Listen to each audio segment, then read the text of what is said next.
Berbagai informasi seputar kota Manado dan sekitarnya hingga informasi mancanegara akan kami hadirkan untuk Anda. Kita ikuti informasi pertama. Pemirsa, kue kering mulai diburu warga kota Manado menjelang perayaan Natal dan Tahun Baru.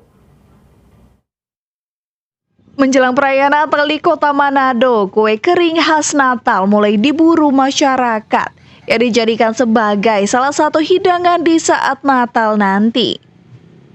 Terpantau di kawasan Pasar 45 Manado, pedagang musiman yang menjual kue Natal mulai berjejer menjajakan jualannya. Pedagang mengungkapkan biasanya orderan akan meningkat H-7 hingga sehari menjelang Natal. Kue nastar dan rambutan paling diburu masyarakat. Kalau hari-hari begini di Badar tanggal 10 itu masih kurang.